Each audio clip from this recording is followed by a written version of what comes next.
Bom dia, meus irmãos, irmãs, amigos, visitantes. Que a paz esteja com todos nós. Nesta manhã de domingo, eu tenho uma novidade para vocês em primeira mão. Pedi para o Mateus vir. Obrigado, Mateus. Com exclusividade. Ninguém estava sabendo da imprensa, mas eu fui convocado para a seleção brasileira. Então tá aqui. Você é o número 83, tá? Então, quero que vocês torçam por mim. Agora acho que a seleção vai, não vai?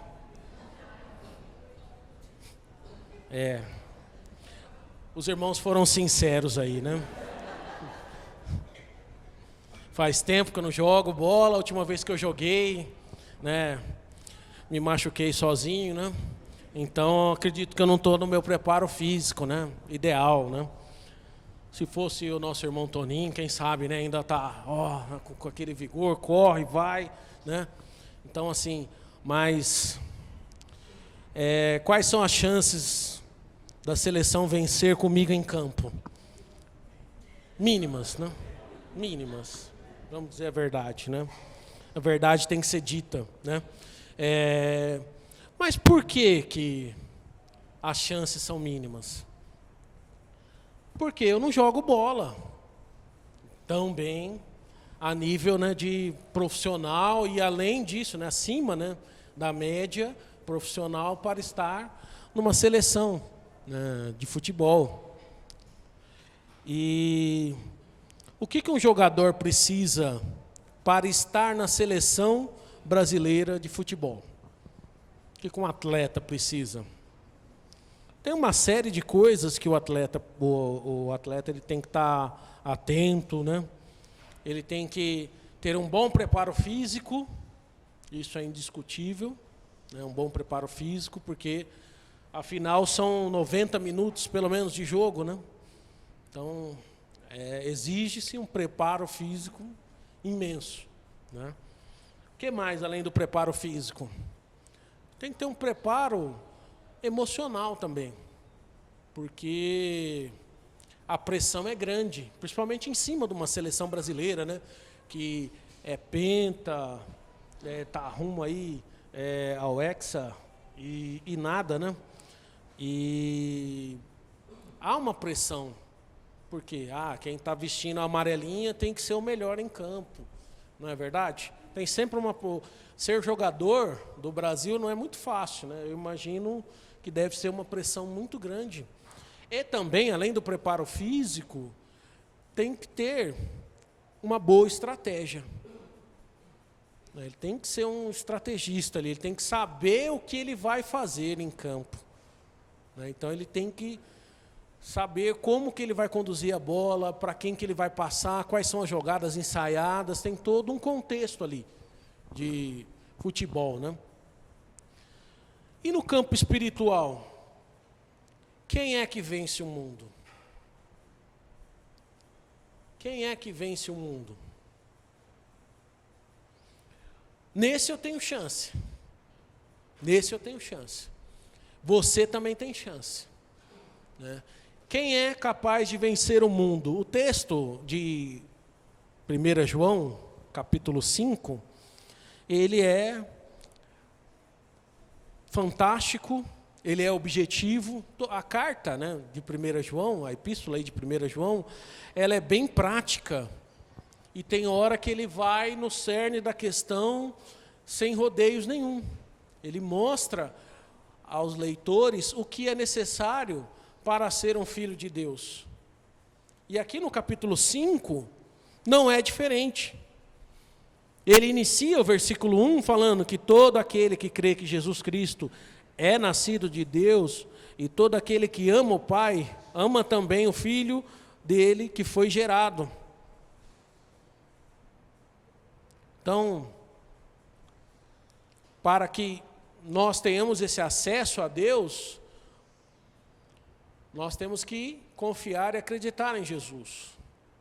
Esse é um passo muito importante para quem quer vencer o mundo. E ele continua, né? Versículo 2: assim sabemos que amamos os filhos de Deus, amando a Deus e obedecendo aos seus mandamentos. Porque nisto consiste o amor a Deus, em obedecer aos seus mandamentos. Então, para quem está se preparando para vencer o mundo, tem que amar a Deus, amar a Jesus e amar os filhos de Deus. Esse é um ponto importante. Qual outro ponto? Obedecer aos mandamentos do Senhor. Aí, Flávio, pode ser que fique difícil, né, ou não? O que o texto nos diz? Seguindo na sequência aí da leitura. Final do versículo 3. E os seus mandamentos não são pesados. Então, é possível vencer o mundo. É possível em Jesus. E como que eu faço isso? Obedecendo a esses mandamentos que estão aí na minha e na sua mão. A Bíblia, e não é pesado, não é difícil. Muitas pessoas querem colocar um fardo, né? Colocar mais coisas além do que está escrito. Aí fica um caminho, uma jornada difícil mesmo. E às vezes o problema é interno. Eu mesmo coloco coisas que não estão nas Escrituras como peso. Ah, Flávio, me dá um exemplo disso. Te dou. Algumas pessoas querem ser perfeitas para assim aceitarem Jesus. E eu entendo o raciocínio. Por quê? Porque Deus, Ele é um Deus de ordem, Ele quer que os filhos dele sejam obedientes, Ele quer que siga todas aquelas instruções. E eu também não me sentia digno quando eu desci as escadas ali do batistério ali e fui batizado. Eu não me sentia digno. E acredito que você também não. Aos que já desceram as águas do batismo, e eu entendo, olha, eu quero dar o meu melhor para Deus. Então, se eu tenho um vício, eu tenho que deixar esse vício primeiro. Eu tenho que ser perfeito para que Jesus entre na minha vida. E esse fardo, ele tem custado muito caro para muitas pessoas. Porque nós nunca vamos ser perfeitos sem o que é perfeito dentro de nós. Então, é uma utopia querer ser perfeito para que assim Jesus habite em mim, o Espírito Santo esteja em mim. Então não tem como. É impossível para o homem. Então assim, a mensagem hoje é para você que está aí com essas dúvidas. Poxa, a minha vida está tão bagunçada. Como que Jesus vai entrar na minha vida? Como que eu vou me tornar cristão desse jeito? Eu tenho que ser uma pessoa melhor para que Jesus habite na minha vida. Então assim, gente, não tem como. Sem a presença do Espírito Santo, que vem no ato do batismo, não tem como ser perfeito. Então assim, fica um incentivo para você refletir nessas palavras. A perfeição vem quando Jesus está ali presente. E é assim, é um caminhar. É um passo após outro passo, e nós vamos nos tornando pessoas melhores. E a cada passo dado, o Espírito Santo ganha força, ele passa a estar dominando a minha vida, controlando, me direcionando, e aí eu sou capaz de vencer o mundo. Olha, Flávio, minha vida é sofrida demais, eu estou desanimado com Deus, talvez seja isso. Acho que Deus se esqueceu de mim, talvez você esteja pensando nisso. Abre lá em Romanos, capítulo 8.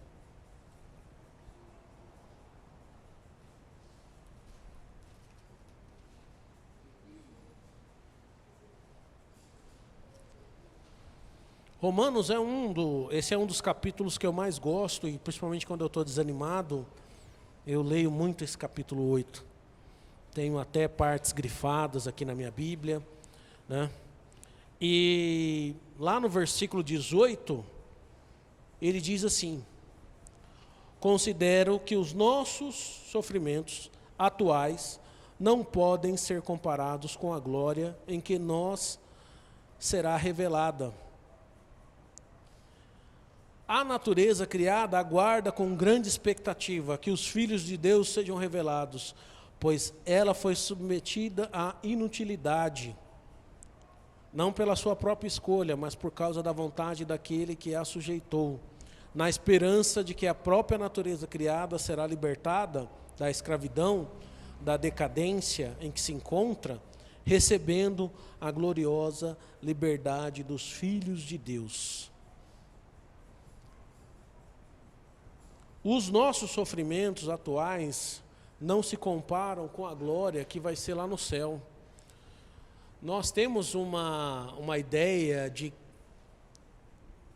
e até certo ponto eu entendo isso, de que as coisas aqui têm que ser boas, mas aqui não é o céu, lembra disso, aqui não é o céu. Então, existe uma vida por vir, na eternidade, e lá vai ser maravilhoso, lá vai ser fantástico, e lá nós vamos ter a vitória, a concretização da vitória, a medalha, né, a coroa, né, como aqueles corredores que corriam nas Olimpíadas antigas recebiam, né? Ela vai ser dada no momento certo, lá na eternidade. Então nós temos aqui uma oportunidade, até a vinda do Senhor Jesus, de aceitar o Senhor, passar pelas águas do batismo, começar essa nova vida e experimentar um pouco do que é essa vida que vai ser lá nos céus, através da igreja.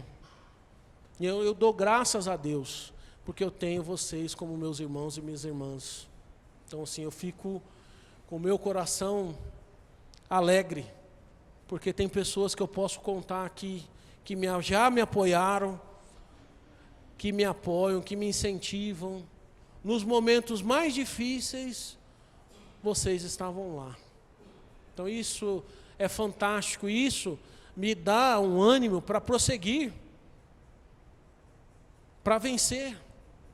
Então, que eu e você possamos estar tendo essa atitude.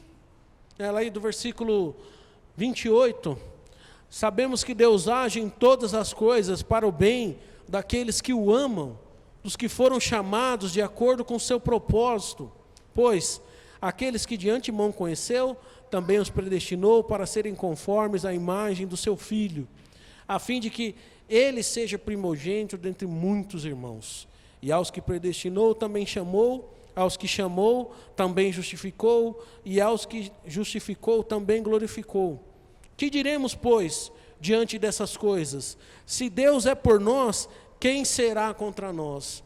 Aquele que não poupou o seu próprio Filho, mas o entregou por todos nós, como não nos dará com ele e de graça todas as coisas? Quem fará alguma acusação contra os escolhidos de Deus? É Deus quem os justifica. Quem os condenará?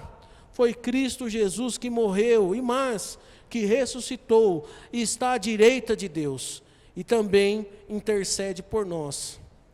Quem nos separará do amor de Cristo? Será tribulação, angústia, ou perseguição, ou fome, ou nudez, ou perigo, ou espada, como está escrito: por amor de ti enfrentamos a morte todos os dias, Somos considerados como ovelha destinadas ao matadouro. Mas em todas essas coisas somos mais que vencedores, por meio daquele que nos amou. Pois estou convencido de que nem a morte, nem a vida, nem anjos, nem demônios, nem o presente, nem o futuro, nem quaisquer poderes, nem altura, nem profundidade, nem qualquer coisa na criação será capaz de nos separar do amor de Deus que está em Cristo Jesus, o nosso Senhor. Então, saiba que ninguém, nada pode separar. Então, venha como você está. Deixa Deus transformar a sua vida. E para você que está desanimado, leia, releia esse texto, vive esse texto. Que eu e você sejamos transformados e que nós possamos estar vencendo esse mundo, tendo a confiança de que foi pago um alto preço por nós.